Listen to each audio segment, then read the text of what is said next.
जय हिंद दोस्तों, मैं हूं प्रभात। पीसीएस शिक्षा के मंच पे आप तमाम अभ्यर्थियों का हार्दिक अभिनंदन करता हूं। और करंट अफेयर्स सीरीज के अंतर्गत हमने आपसे चर्चा किया था कि जो नवंबर और दिसंबर महीने के सेशन के अंतर्गत जो टॉप एमसीक्यू है, उसकी चर्चा हम लोग करने वाले हैं। तो इसके अंतर्गत आप देखेंगे कि ये दूसरा वीडियो है। इसके पहले हमने 50 प्रश्नों का लगभग एक पहला सीरीज किया था और अब दूसरे सीरीज के अंतर्गत यहाँ लगभग 50 और प्रश्नों की हम लोग चर्चा करने जा रहे हैं। करंट अफेयर्स के माध्यम से आप कोई भी एग्जामिनेशन दे रहे हैं जहाँ करंट अफेयर्स का आपसे प्रश्न पूछा जा रहा है। अब शायद ही ऐसा कोई एग्जामिनेशन है जहाँ करंट अफेयर्स का क्वेश्चन नहीं पूछा जा रहा है, एक्सेप्ट प्रोफेशनल इंजीनियरिंग इन सब को छोड़ के।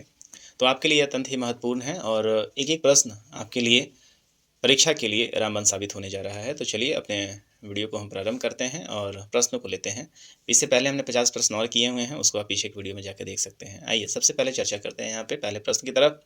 तो न्यूट्रिनो का अध्ययन करने के लिए चर्चा में रहा जूनो वेधशाला का संबंध किससे है? तो आपको पता है कि जो न्यूट्रिनो अभी तक तो ये माना जाता था कि जो हमारा एटम है उसको सब डिवाइड नहीं किया, परमाणु को सब डिवाइड नहीं किया जा सकता है। लेकिन अब इस बात पे स्पष्टीकरण आ गया है कि इसे भी आगे सब डिवाइड किया जा सकता है। इसके भी कण मिले हैं और इसी कण के अध्ययन के लिए अब चाइना के द्वारा आप देखेंगे कि एक जूनो वेधशाला का निर्माण किया जा रहा है। तो चीन के जियांगमेन में भूमिगत न्यूट्रिनो वेधशाला, जिसका नाम दिया गया है जूनो, न्यूट्रिनो पर डेटा संग्रह की तैयारी शुरू कर दी गई है। और इस अत्याधुनिक कण भौतिकी प्रयोग का उद्देश्य उप परमाणु कणों के बारे में हमारे ज्ञान में वृद्धि करना है। तो मैंने आपको बताया पहले कि अब परमाणु के भी सब एटम्स यहाँ पे उसका भी अब सब पार्ट हो सकता है और उसी के बारे में ये अध्ययन करने वाला है। तो याद रखिएगा जूनो वेधशाला जो है वो चीन में स्थापित हुआ है और जो उद्देश्य है वो न्यूट्रिनो पर इनका अध्ययन करना है। 1 जनवरी 2025 को किस देश में बुर्के के ऊपर प्रतिबंध लगा दिया गया है? तो बुर्के के ऊपर प्रतिबंध लगाने वाला इस बार का एक पश्चिमी देश है, जिसे हम स्विट्जरलैंड के नाम से जानते हैं। ये एक पर्यटन का हब माना जाता है और यहाँ बड़ी संख्या में आप देखेंगे कि पर्यटन के लिए लोग जाते हैं। 1 जनवरी 2025 को स्विट्जरलैंड ने अपने विवादास्पद बुर्का बैन को लागू कर दिया है और जिसे मार्च 2021 में 51.2% स्विस मतदाताओं से मंजूरी मिल गई थी। तो इसके लिए एक रेफरेंडम भी कराया गया था, जहाँ पे 51-50% से ज़्यादा जनता ने इसके ऊपर अपनी सहमति जताई थी। बुर्का और नकाब जैसे चेहरों को, बुर्का होता क्या है तो मुख्य रूप से ये मुस्लिम महिलाओं के द्वारा प्रयोग किया जाता है। इसमें पूरा जो शरीर होता है वो काले कपड़े से ढका हुआ होता है या कोई और भी कपड़ा रहता है यहाँ पे। और यहाँ पे चेहरा मुख्य रूप से क्या होता है, विजिबल नहीं होता है। तो इसमें सिक्योरिटी कंसर्न बताया गया है कि इसके आड़ में कई तरह के अभी तक आपराधिक घटनाएं हो चुकी हैं या होती रहती हैं। यही कारण है कि अब यहाँ पे पश्चिम देशों में, हालांकि स्विट्जरलैंड पहला ऐसा देश नहीं है जिसने इसके ऊपर प्रतिबंध लगाया है। स्विट्जरलैंड से पहले भी कई पश्चिमी देशों ने इसके ऊपर प्रतिबंध लगा दिया है, जहाँ पे बुर्का पहनना जो है वो पूरी तरीके से प्रतिबंधित कर दिया गया है। इसके अलावा कुछ मुस्लिम राष्ट्रों में भी इस पर लगाया गया है। तो याद रखेंगे इस बार जो है वो 1 जनवरी 2025 मतलब 2025 के शुरुआती में ही स्विट्जरलैंड ने इसको लागू कर दिया है। आगे बढ़ते हैं। पर्यावरण जहाज सूचकांक में शामिल होने वाला भारत का पहला बंदरगाह कौन सा है? तो पर्यावरण जहाज सूचकांक का मतलब है कि इससे कितना ज़्यादा आपका कितना ज़्यादा प्रदूषण फैलता है। इन सारी चीज़ों को लेकर एक लिस्ट जारी किया गया है और इसमें आप देखेंगे कि भारत का पहला जो बंदरगाह है वो मरमू गाँव जो है, इसको इसमें शामिल कर लिया गया है। और मरमू गाँव कहाँ पे स्थित है? तो याद रखिएगा ये गोवा में स्थित है। तो गोवा का जो मरमू गाँव पत्तन प्राधिकरण एमपीए है, उसे हरित कार्य कार्यक्रम के लिए पर्यावरण जहाज सूचकांक ईएसआई में सूचीबद्ध किया गया है और ये पहला भारतीय पदन बन गया है। तो बेसिकली ये इमिशन से संबंधित है। जो जितना कम इमिशन होगा, जहाँ से जितना ज़्यादा कम कार्बन इमिशन होगा, जो ज़्यादा हरित कार्य करेगा या ग्रीनरी के लिए काम करेगा, उसमें उसको इसमें यहाँ पे टॉप रैंकिंग मिलेगी। हालांकि इसकी रैंकिंग अभी जारी नहीं की गई है, आने वाले समय में रैंकिंग भी जारी हो जाएगी। तो याद रखेंगे मरमुगाँव, और मरमुगाँव जो है वो कहाँ है? वो तो गोवा में है।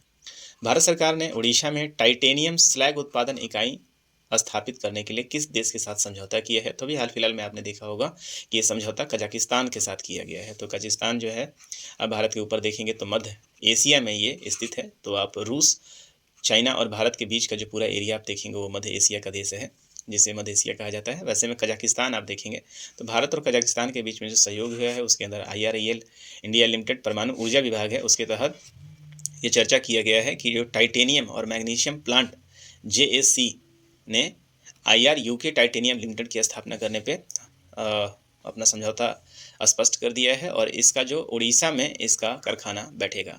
तो उड़ीसा में टाइटेनियम स्लैग का उत्पादन होने जा रहा है। आगे देखते हैं।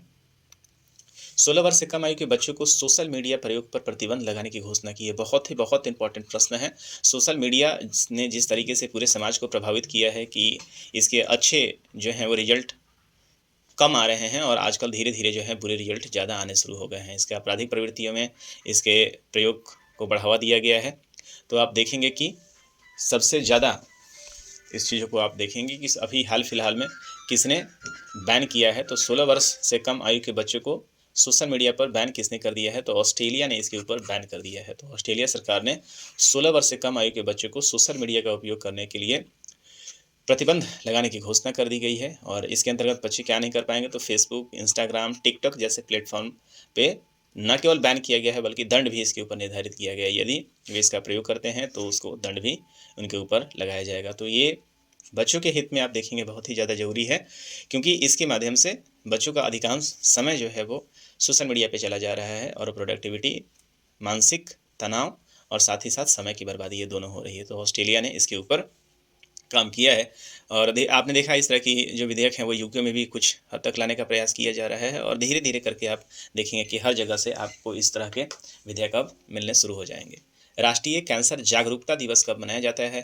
तो राष्ट्रीय कैंसर जागरूकता दिवस 7 नवंबर को मनाया जाता है, लेकिन यदि आपसे सिर्फ पूछा जाए कि राष्ट्रीय कैंसर दिवस कब मनाया जाता है, विश्व कैंसर दिवस कब मनाया जाता है, तो वो 4 फरवरी को मनाया जाता है। इस बात को आप याद रखेंगे। और राष्ट्रीय कैंसर जागरूकता दिवस मतलब नेशनल लेवल पे ही ये कब मनाया जाता है, तो ये 7 नवंबर को मनाया जाता है। इस बात को याद रखेंगे। एक पॉलिश फ्रांसीसी भौतिक विज्ञानी और रसायनी मैरी क्यूरी की ये जयंती है, तो उन्हीं के आधार पे, उन्हीं के उपलक्ष्य में इसको, उन्हीं को याद करते हुए ये मनाया जाता है। नेक्स्ट प्रश्न की तरफ चलते हैं हम लोग। भारतीय स्टेट बैंक की रिपोर्ट के अनुसार प्रत्यक्ष कर संग्रह में योगदान देने वाला शीर्ष राज्य कौन है? बहुत इंडिविजुअल टैक्स आपको पता है कि एक प्रत्यक्ष रूप से होता है और एक अप्रत्यक्ष रूप से होता है।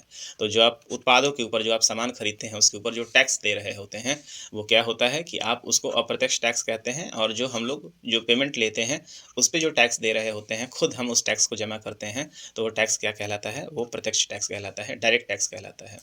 तो एसबीआई की अभी रिपोर्ट आई है, उसके अंदर उन्होंने कहा है कि जो प्रत्यक्ष टैक्स होता है वो सबसे ज़्यादा कहाँ पे जमा होता है, तो महाराष्ट्र में जो है वो सबसे ज़्यादा टैक्स दिया जा रहा है। तो ये एसबीआई की रिपोर्ट है 2023-24 की, और उन्होंने कहा है कि प्रत्यक्ष कर संग्रहण के मामले में सबसे ज़्यादा जो है वो महाराष्ट्र है, जहाँ 38.9% टैक्स जमा किया जाता है और ऐसे में वो शीर्ष राज्य में है। कर्नाटक में यह टैक्स 11.9% है। महाराष्ट्र में यह टैक्स जो है वो महाराष्ट्र के बाद दूसरा है, तीसरे स्थान पे दिल्ली का है। तो याद रखेंगे महाराष्ट्र पहले स्थान पे है, दूसरे स्थान पे है जो आपका कर्नाटक है, और तीसरे स्थान पे कौन है? दिल्ली है, और चौथे स्थान पे कौन हो जाएगा? तो आपका तमिलनाडु है। रिपोर्ट किसका है? तो रिपोर्ट ये स्टेट बैंक का है और ये डायरेक्ट टैक्स संग्रहण का रिपोर्ट है। याद रखिएगा, ये गवर्नमेंट ऑफ इंडिया या इकोनॉमिक सर्वे के माध्यम से नहीं आया है, या नीति आयोग ने इस रिपोर्ट को जारी नहीं किया है। इस बात को याद रखेंगे। सभी नौकरियों में महिलाओं के लिए 35% आरक्षण का प्रावधान अब किसने कर दिया है? तो इसको मध्य प्रदेश ने लागू कर दिया है। हालांकि यहाँ पे आप देखेंगे पहले से ही 33% का कैप लगा हुआ था, लेकिन अब इसको बढ़ा के कितना कर दिया गया है, तो 35% किया गया है। हाल फिलहाल में मध्य प्रदेश के जो सीएम बने हैं वो डॉक्टर मोहन यादव बने हैं, इसको याद रखेंगे। सुप्रीम कोर्ट ने किस राज्य में वर्ष 2030 तक बाल विवाह उन्मूलन का लक्ष्य रखा है? तो बाल विवाह के मामले में आपको पता है कि राजस्थान अभी टॉप पे है, सबसे ज़्यादा बाल विवाह वहाँ पे होता है। तो सुप्रीम कोर्ट ने अभी हाल फिलहाल में उस पर डिसीजन दिया था कि बाल विवाह को जितना जल्दी हो सकता है समाप्त करें, और उसके लिए दिशा निर्देश है। तो अब राजस्थान ने इसके ऊपर अपना दिशा निर्देश दिया है यहाँ पे, और सुप्रीम कोर्ट ने 2030 तक का टैगलाइन दिया है कि 2030 तक राजस्थान से बाल विवाह जो है वो एलिमिनेट हो जाना चाहिए। और इन दिशा निर्देशों का फोकस स्थानीय पंचायत, स्कूल प्राधिकरण और बाल संरक्षण अधिकारियों को जिम्मेदार ठहराने पर है। तो आप याद देखते हैं, हालांकि समय के साथ साथ इससे पहले एक और डाटा आया था जहाँ पे सबसे ज़्यादा बाल विवाह में कमी कहीं आई थी, तो वो कहाँ आई थी? बिहार में आया था। इस बात को याद रखेंगे। सदर सम्मेलन को किस राज्य ने राज्य उत्सव घोषित किया है? तो सदर जो सम्मेलन है उसको तेलंगाना ने अपना राज्य उत्सव घोषित किया है। ये एक आधिकारिक आदेश में वहाँ कहा गया है, और अब वहाँ पे देखेंगे कि जो सदर सम्मेलन है वो एक राज्य उत्सव के रूप में जाना जाएगा। आगे प्रश्न की तरफ चलते हैं हम लोग।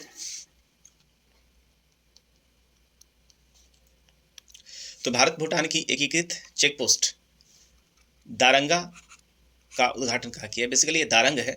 आप देखेंगे कि दारंग जो है भारत और भूटान के बीच में, इंडिया और भूटान का ये वाला जो हिस्सा है, तो इसके लिए जो एक एंट्री पॉइंट जो दोनों ही देशों के लिए है, तो वहाँ पे एक एकीकृत चेक पोस्ट का निर्माण हुआ है। तो अब भारत का ये वाला हिस्सा जो आप देख रहे हैं, ये वाला हिस्सा जो है वो भारत, और यहाँ पे ये वेस्ट बंगाल का ट्रांजैक्शन है यहाँ पे, तो और असम भी यहाँ पे कुछ हद तक लगता है। तो यहीं पे एक दारंग नाम का जगह है, यहीं पे एक चेक पोस्ट का निर्माण हुआ है, जो भारत और भूटान के बीच में है। तो याद रखेंगे, तो ये चेक पोस्ट किसके बीच में है, तो भारत भूटान के बीच में जगह कौन सा है, ये असम है, वहाँ पे इस चेक पोस्ट का निर्माण किया गया है। तो भारत और भूटान के बीच में आपसी संबंधों को बढ़ावा देने के लिए असम के राज्यपाल लक्ष्मण प्रसाद आचार्य ने तामुलपुर जिले में भूटान के प्रधानमंत्री ल्योचेन दासो सेरिंग तोब्गे की उपस्थिति में दारंग इमिग्रेशन चेक पोस्ट के साथ साथ आप देखेंगे कि ये चेक पोस्ट को प्रारंभ किया है। इस बात को आप याद रखे रहेंगे। आगे बढ़ते हैं अगले प्रश्न की तरफ।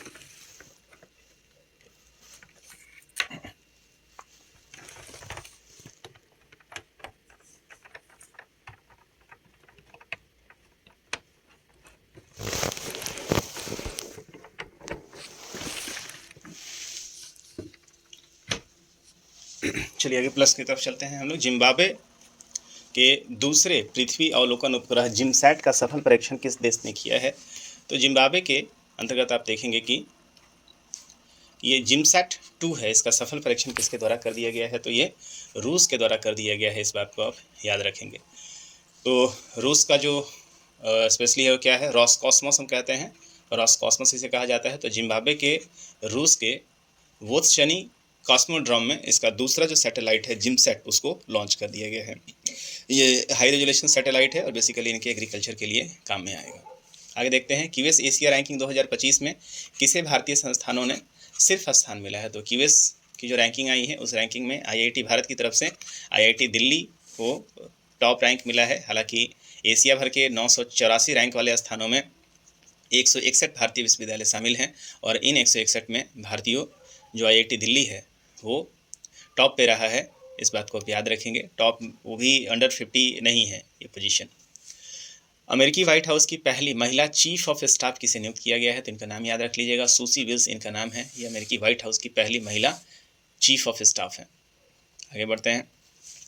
वित्त वर्ष 2023-24 में भारत ने किसे सर्वाधिक हथियार निर्यात किए थे। बहुत ही इंपॉर्टेंट फैक्ट है कि धीरे धीरे भारत अब एक आत्मनिर्भर भारत की तरफ बढ़ रहा है और स्पेशली डिफेंस के सेक्टर में भारत जिस तरीके से ग्रो कर रहा है। अभी अभी जो बजट आया है उस बजट में आपने देखा है कि भारत ने अपना निर्यात के लिए भी एक लक्ष्य रखा है, जहाँ पे 30,000 करोड़ रुपये का लक्ष्य रखा गया है। प्रोडक्शन में भी लगातार भारत 1.7 करोड़ तक पहुँच रहा है। तो अब भारत ने अपना एक डाटा जारी किया है जहाँ पे 23-24 के दौरान भारत ने सबसे ज़्यादा जो निर्यात किया है वो निर्यात किया है किसको, तो यूएसए को निर्यात किया है। तो भारत द्वारा रक्षा निर्यात के लिए संयुक्त राज्य अमेरिका, फ्रांस और अर्मेनिया, तो नंबर 1 पे है यूएसए, दूसरे पे है फ्रांस और तीसरे पे जो है वो अर्मेनिया।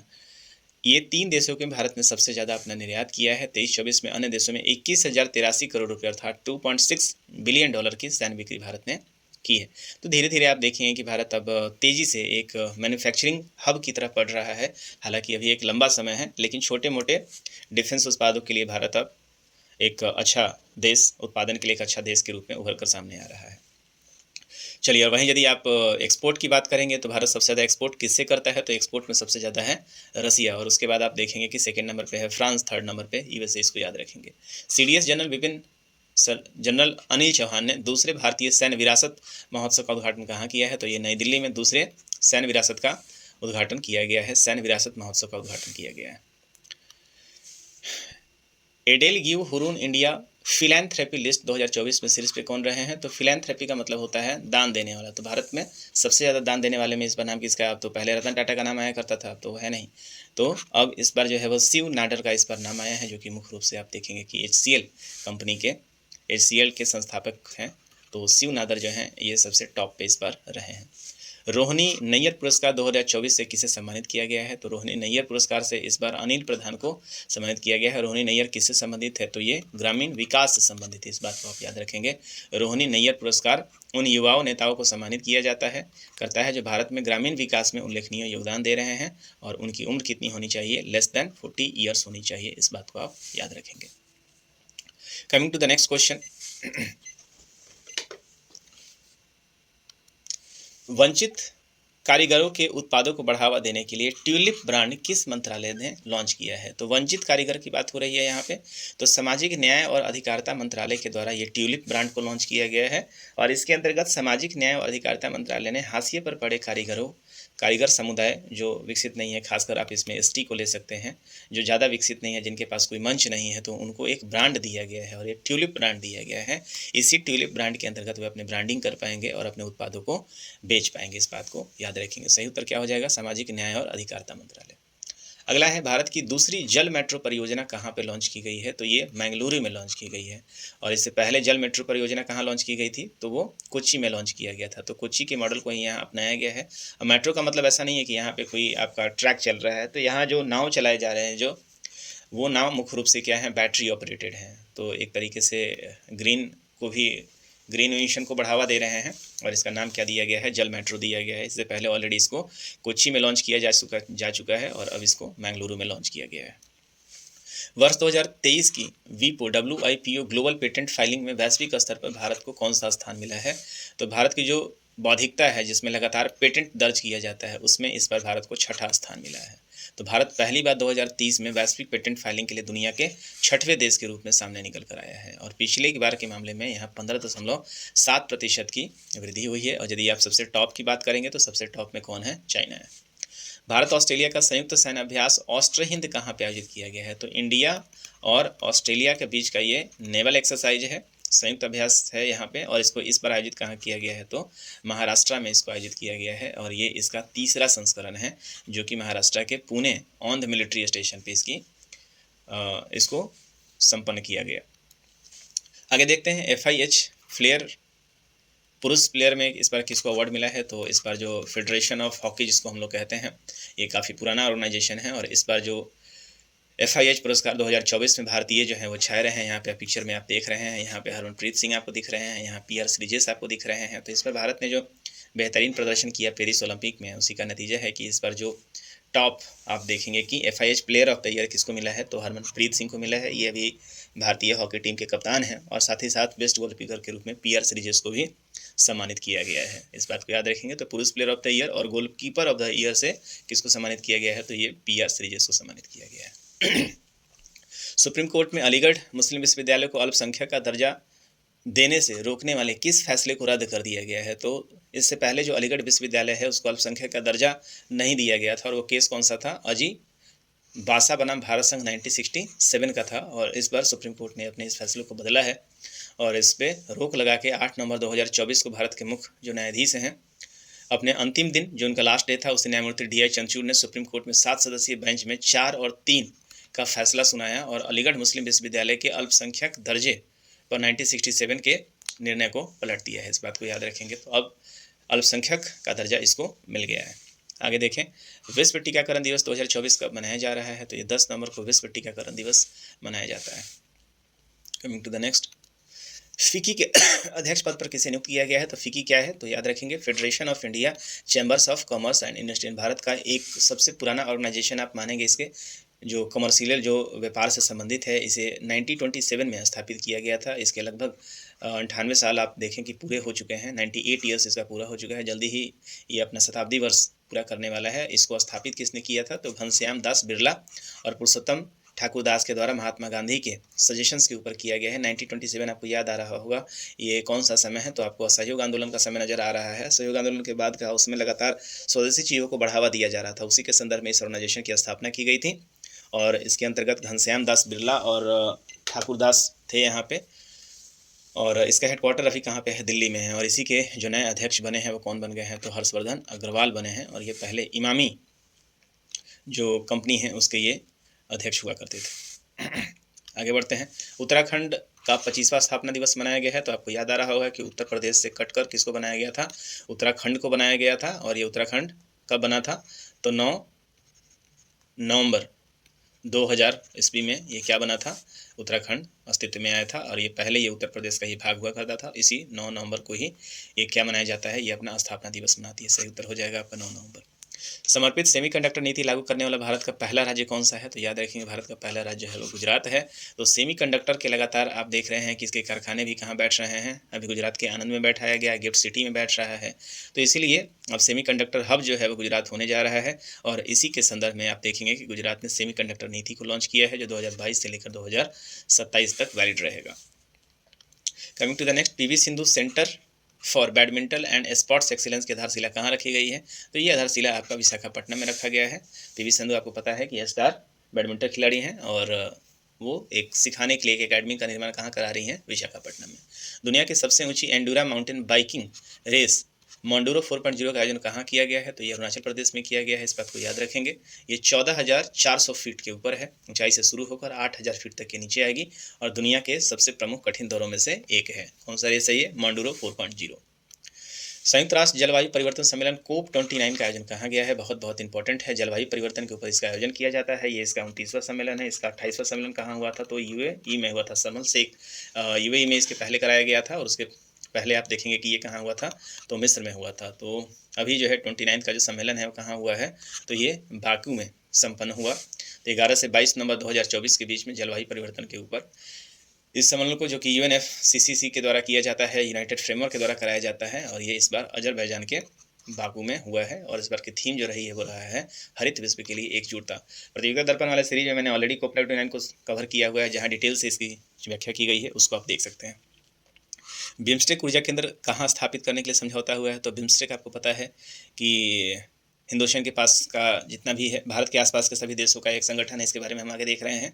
तो बेंगलुरु में इसके ऊर्जा केंद्र का स्थापना कराया गया है। विदेश मंत्रालय ने कर्नाटक के बेंगलुरु में बिम्स्टेक ऊर्जा केंद्र स्थापित करने के लिए समझौता पर हस्ताक्षर किया है। इसके बारे में थोड़ा डिटेल्स देख लेते हैं। तो बिम्स्टेक क्या है?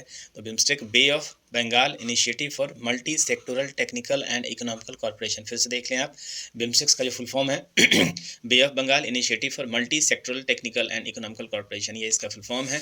ये आप लोगों यहाँ पे देख रहे हैं। 6 जून 1997 को इसे फॉर्म किया गया था और इसका जो सेक्रेटरीट है वो कहाँ पे है? जो ढाका में है। इसके अंतर्गत जो देश हैं प्रमुख रूप से एशिया में, आप इसकी पोजीशन को देख सकते हैं। इसके प्रमुख देशों में बांग्लादेश, भूटान, इंडिया, म्यांमार, नेपाल, श्रीलंका और थाईलैंड। तो भारत के चौतरफा हिस्से की आप देख रहे हैं बात। ये जो है वो बिम्स्टेक है। नेबरहुड फर्स्ट पॉलिसी के अंदर भी आता है, लोकेस्ट पॉलिसी के अंदर भी आप इसको देख सकते हैं। तो इसके लिए ऊर्जा का जो वो कहाँ है? ऊर्जा केंद्र के रूप में जो हेडक्वार्टर है वो बेंगलुरु में स्थापित हुआ है। राष्ट्रीय शिक्षा दिवस 2024 कब मनाया गया है? तो हाल फिलहाल में 11 नवंबर को राष्ट्रीय शिक्षा दिवस मनाया गया है। तो राष्ट्रीय शिक्षा दिवस किसके नाम पे मनाया जाता है? तो ये पहले शिक्षा मंत्री, हमारे देश के पहले शिक्षा मंत्री मौलाना अबुल कलाम आज़ाद थे, उन्हीं की ये जयंती थी और 2008 में इसे राष्ट्रीय शिक्षा दिवस के रूप में घोषित किया गया था। थोड़ा सा जान लें, मौलाना अबुल कलाम आज़ाद, ये इनका पिक्चर रहा। और आप देखेंगे इनका जन्म 11 नवंबर 1888 को हुआ था और 22 फरवरी 1958 में इनका देहांत हो गया था। ये एक प्रसिद्ध कवि भी थे, लेखक भी थे और भारतीय स्वतंत्रता आंदोलन में तो आप सभी ने पढ़ा ही है। ये इनका महत्वपूर्ण योगदान था। अंतिम के कुछ समय तक ये कांग्रेस के लंबे 40 से 45 के बीच में ये अध्यक्ष भी रहे थे। तो इस बात को आप याद रखेंगे। और स्वतंत्रता के बाद ये उत्तर प्रदेश के रामपुर से ये सांसद चुने गए थे और भारत के पहले शिक्षा मंत्री बनाए गए थे। अंतर्राष्ट्रीय हॉकी महासंघ के अध्यक्ष के पद पे किसे नियुक्त किया गया है? तो FIH जो है वो, इसकी स्थापना को आप देख लें कि जस्ट अभी 101 साल हो गया है। 7 जनवरी 1924 को इसकी स्थापना की गई थी। पेरिस फ्रांस में इसका स्थापना किया गया था और आज की डेट में हेडक्वार्टर कहाँ पे है? तो लुसाने स्विट्जरलैंड में इसका हेडक्वार्टर है। फेडरेशन इंटरनेशनल डी हॉकी इसका फुल फॉर्म होता है। तो इस बार जो इसके संघ के अध्यक्ष बनाए गए हैं, किसको बनाया गया है? तैयब इकराम को बनाया गया है। इससे पहले आप देखेंगे कि नरेंद्र बात्रा ने अपने कार्यकाल 2022 से ये बने हुए हैं और इनके कार्यकाल को मुख्य रूप से विस्तार दिया गया है। आगे देखते हैं। भारतीय संविधान की मूल पांडुलिपि प्रकृति किस देश के अंतर्राष्ट्रीय पुस्तक मेले में प्रदर्शित की गई है? तो भारतीय संविधान की जो मूल प्रतिलिपि है, जिसको हाथों से लिखा गया है, वो हाल फिलहाल में UAE में प्रदर्शित किया गया है। Coming to the next, Bharat सरकार ने पंतसीर वायु रक्षा मिसाइल के संयुक्त निर्माण के लिए किस देश के साथ समझौता किया है? बहुत बहुत इंपॉर्टेंट ये प्रश्न है। एज इंडिविजुअल आपको जानना चाहिए कि ये जो आपको ये पूरा ट्रक माउंटेड जो ये पूरा एमुनेशन दिख रहा है, ये पूरा आर्सेनल दिख रहा है, ये मुख्य रूप से ये क्या है? एक एयर डिफेंस सिस्टम है जिसका नाम क्या है? पंतसीर है। ये मुख्य रूप से रसिया और कई सारे वॉर जोन में, सीरिया में इसका सफल रूप से प्रयोग किया जा चुका है। अब भारतीय आर्मी ने भी इसका डिमांड किया है। ये आप देख रहे हैं अभी तक 2 तरह, इससे पहले आपने जो है पिनाका देखा होगा। तो पिनाका में बड़े जो हैं वो बैरल होते हैं और वो मुख्य रूप से मिसाइल होते हैं, लेकिन आप देख रहे हैं ये गन साइज का है। इसके अंतर्गत जो है वो गन से थोड़ा सा बड़ा जो कैलिबर का होता है, इसके अंदर ये कैनन्स लगे हुए हैं और ये मुख्य रूप से UAV के अगेंस्ट में काफ़ी कारगर है। जो हमारे यहाँ भी UAV के थ्रेट बढ़ गए हैं उसको न्यूट्रलाइज करने के लिए काफ़ी कारगर है और यही कारण है कि इंडियन आर्मी ने इस तरह के वेपन सिस्टम का अभी डिमांड किया है। और ये समझौता जो है वो भारत के साथ, अभी भारत ने रूस के साथ इस बात का समझौता किया है। तो भारत और रूस ने पंतसीर वायु रक्षा मिसाइल बंदूक प्रणाली है, इस बात को याद रखेंगे आप। ये मिसाइल गन सिस्टम आप इसको कहेंगे। इसके साथ संयुक्त निर्माण के लिए एक समझौता कर लिया है, बीडीएल के साथ ये समझौता हुआ है।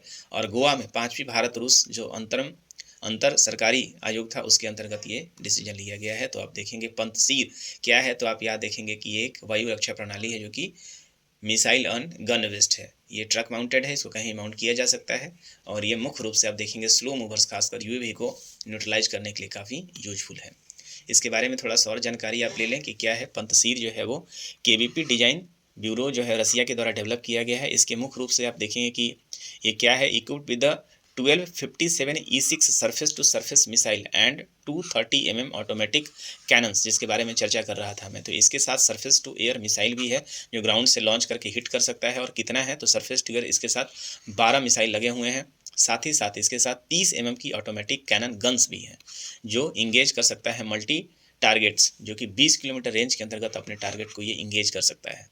और ये मिसाइल जो है वो 4 किलोमीटर तक के टारगेट को इंगेज कर सकता है। फॉर कैनन्स, जो कैनन है इसमें ये 4 किलोमीटर तक को कैनन कर सकता है। एल्टीट्यूड की बात करें तो ये 15 किलोमीटर एल्टीट्यूड को कवर करता है। अब ये पंतसीर S1 जो है वो माउंटेड है 8x8 ट्रक के ऊपर माउंटेड है। भारत को इसमें कौन सा मिल रहा है ये उसके ऊपर डिपेंड करता है। भारतीय आर्मी ने जो प्रपोज किया है, a request for information RFI issued in July outlines the requirements specify system with minimum 30 mm caliber cannon effective up to 3.5 km and missile with an effective range of 6.5 km an altitude of 3 km। तो देखिए रसिया के पास जो है वो S1 version है पंतसीर का, लेकिन भारत ने जो डिमांड किया है वो भारत ने डिमांड किया है कि भारत के पास जो चाहिए वो कम से कम 30 mm कैलिबर की जो है वो गन्स कैनन्स वाला ये चाहिए, जिसका रेंज कम से कम 3.5 किलोमीटर तक हो और जो बाकी जो मिसाइल्स हैं वो 6.5 किलोमीटर तक जो है वो ये कर सकें। क्योंकि भारत के पास ऐसे मिसाइल्स, ईगला नाम का एक मिसाइल पहले से है जो कंधे से फायर किया जाता है, वही 5 किलोमीटर के रेंज को लेता है ये। तो यदि ये आ जाता है तो इन ईगला को रिप्लेस कर पाएगा। तो 6 और 8 व्हील्ड व्हीकल और इन्हांस मोबिलिटी फ्लेक्सिबिलिटी है। तो भारत ने इसका डिमांड किया है। अब देखते हैं कि भारत कब तक निर्माण इसका कर पाता है और कब तक भारत में शामिल होता है, ये देखने की बात होगी। फिर आपको इतना याद रखना है कि पंतसीर क्या है। तो पंतसीर जो है वो एयर डिफेंस सिस्टम है जो मुख्य रूप से गन्स और मिसाइल्स दोनों इसके ऊपर माउंटेड है। 55वां IFI 2024 में सत्यजीत रे अवार्ड किसी, इसके बारे में हम लोग चर्चा कर चुके हैं पहले ही प्रतियोगिता सीरीज में। तो ये फिलिप नोयस आपको दिख रहे हैं, ये ऑस्ट्रेलिया के डायरेक्टर हैं जिनको इस बार सत्यजीत रे अवार्ड से सम्मानित किया गया है। चर्चा में रहा सानन परियोजना का विवाद किस संबंध किस राज्य से जुड़ा हुआ है। तो सानन परियोजना जो है वो हिमाचल प्रदेश और पंजाब के बीच का विवाद है। क्या है ये सानन परियोजना, तो आपने पढ़ा होगा इसके पहले कि ये हिमाचल प्रदेश में मुख्य रूप से जो है वो ये स्थित कहाँ पे है, तो ब्रिटिश एरा के दौरान इसकी स्थापना आज नहीं हुई थी, 1925 में किया गया था। और Punjab was granted a lease for 110 megawatt. तो पंजाब के पास जो है ये एक लीज के अंतर्गत है, 99 साल का लीज है जो कि समाप्त हो रहा है। तो सानन परियोजना मुख्य रूप से आप देखेंगे कि डिस्ट्रिक्ट हिमाचल प्रदेश के ऊल डिस्ट्रिक्ट में है, जो कि ब्यास रिवर की ट्रिब्यूटरी है, इसके ऊपर यह स्थापित है। पंजाब को 99 वर्ष के लिए आप देखेंगे कि government in 2024 after the completion of 99 years. तो तत्काल जो है ये पंजाब सरकार के पास है और ये लीज समाप्त होने वाली है। इसी बात को लेकर दोनों के बीच में जो है वो रसाकसी चल रहा है कि इसका आप देखेंगे कि आगे जो है वो कंट्रोल किसके पास आता है। उस समय के अनुसार देखेंगे किसके पास आ रहा है। तत्काल आप ये जान लें कि जो ये सानन परियोजना है ये पंजाब और हिमाचल प्रदेश के बीच का विवाद है। आगे बढ़ते हैं। मॉरिशस के प्रधानमंत्री पद पर किसका निर्वाचन हुआ है, तो ये आप पिक्चर में देख पा रहे हैं। मॉरिशस के जो प्रधानमंत्री बने हैं डॉक्टर नवीन राम गुलाम बने हैं। तो नवीन राम गुलाम जो है अब यहाँ पे नए प्रधानमंत्री हैं। प्रधानमंत्री ने फिलहाल में इनको क्या किया है, बधाई संदेश भेजा है। राष्ट्रीय लोक सेवा प्रसारण दिवस 2024 कब मनाया गया है, तो याद रखेंगे 12 नवंबर को राष्ट्रीय लोक सेवा प्रसारण दिवस के रूप में मनाया गया है। और ये क्यों मनाया जाता है, तो ये 1947 में दिल्ली में आकाशवाणी के स्टूडियो में महात्मा गांधी जब आए थे, तो उन्हीं को एक बार आकाशवाणी में सिर्फ महात्मा गांधी आए थे, 12 नवंबर को ये आए हुए थे। और इन्हीं दिवस को मुख्य रूप से याद करने के लिए आप देखेंगे कि राष्ट्रीय लोक सेवा प्रसारण दिवस प्रतिवर्ष मनाया जा रहा है। और 2001 में इसे आधिकारिक रूप से अप्रूव किया गया था। रक्षा अंतरिक्ष एजेंसी ने पहली बार अंतरिक्ष अभ्यास 2024 का उद्घाटन किया है। ये एक अपनी तरह का नया एक्सरसाइज है। अंतरिक्ष अभ्यास एक नया तरीके का एक्सरसाइज है जो भारत में पहली बार किया गया है। इससे पहले भारत जो है आप देख सकते हैं ये एक अंतरिक्ष अभ्यास है डिफेंस स्पेस एजेंसी के द्वारा। इसमें सारी एजेंसी इन्वॉल्व थी, इंडियन आर्मी इन्वॉल्व थी, एयरफोर्स इन्वॉल्व थी और नेवल भी यहाँ पे उपलब्ध थी। आपको याद आ रहा होगा कि इसके पहले 2019 में भारत ने ही एक मिशन लॉन्च किया गया था और एंटी सैटेलाइट आप देखेंगे कि एंटी सैटेलाइट मिशन था ये, और मुझे याद आ रहा है शायद शक्ति उसका नाम था। तो इसके द्वारा सैटेलाइट को नष्ट किया गया है। तो अब जो है इस बात का कयास लगाया जा रहा है कि अब जो किसी भी देश के ऊपर अटैक हो सकता है, अब तो अंतरिक्ष से भी अटैक हो सकता है। सैटेलाइट इतने ज़्यादा कारगर हो गए हैं, तो इसी थ्रेट को टैकल करने के लिए अब एक इंडियन स्पेस डिफेंस एक्सरसाइज को ऑर्गेनाइज किया गया था। और ये डिफेंस स्पेस एजेंसी एक नए तरह का ऑर्गेनाइजेशन आपको आने वाले समय में देखने को मिलेगा भारत में, जो बेसिकली इन सारे थ्रेट को टैकल करेगा। इसमें मुख्य रूप से इसरो और डीआरडीओ ने भी अपने प्रमुखता से भाग लिया था। इस बात को याद रखेंगे, चूंकि ये पहला है तो ये काफ़ी इम्पोर्टेंट हो जाता है।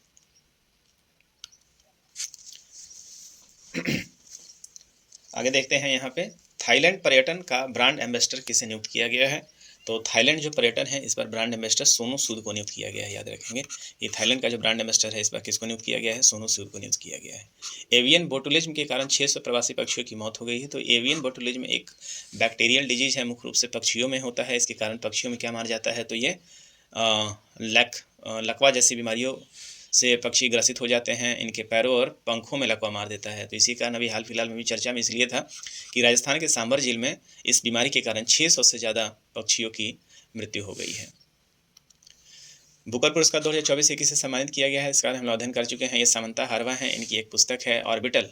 इनके लिए इस बार इन्हें बुकर प्राइज दिया गया है। ये पता है यूके समर्थित ये प्राइज है, तो इंग्लिश में छपा होना चाहिए। और इनकी ये पुस्तक है ऑर्बिटल। ये इसमें अंतरिक्ष से संबंधित वो कहानी है, 136 पृष्ठ लंबी ये कहानी है, जो हार्वे का ये 5वां उपन्यास है। 6 अंतरिक्ष यात्रियों के जीवन की एक दिन की घटना के बारे में इन्होंने इसमें बताया है। अमेरिकी राष्ट्रपति डोनाल्ड ट्रंप ने किसके नेतृत्व में सरकारी दक्षता विभाग की स्थापना की है, तो याद रखेंगे एलन मस्क और विवेक रामास्वामी। काफ़ी चर्चे में आया था कि दक्षता विभाग मतलब सर जो पोटेंशियल बेस्ड जो है पेमेंट, मतलब आप जितना अच्छा प्रदर्शन करेंगे उतना ज़्यादा नहीं करेंगे तो आपको फिर प्रमोशन नहीं मिलेगा। तो सरकारी दक्षता विभाग की स्थापना की गई है किसके द्वारा, तो ट्रंप जी के द्वारा। और इसके नेतृत्व में है तो एलन मस्क और विवेक रामास्वामी। इसको DOG का नाम दिया गया है, याद रखेंगे, डिपार्टमेंट ऑफ गवर्नमेंट आप कह सकते हैं। प्रतिवर्ष दुनिया भर में विश्व मधुमेह दिवस कब मनाया जाता है, मतलब जो डायबिटीज होता है, तो 14 नवंबर को ये मधुमेह दिवस मनाया जाता है प्रतिवर्ष। और इस बार की जो थीम है, बाधाओं को तोड़ना और अंतरालों को पाटना।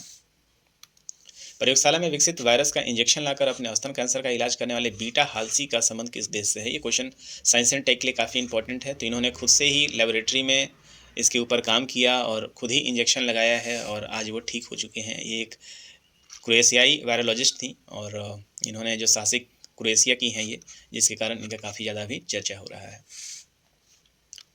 अमेजन ने फ्यूचर इंजीनियरिंग मेकर स्पेस बनाने की घोषणा कहाँ की है, तो याद रखिएगा future engineering maker space Bengaluru में इन्होंने बनाया है। इसके अंतर्गत अमेजन 2025 तक 4000 से ज़्यादा छात्रों को तकनीकी कौशल से सशक्त करेगा।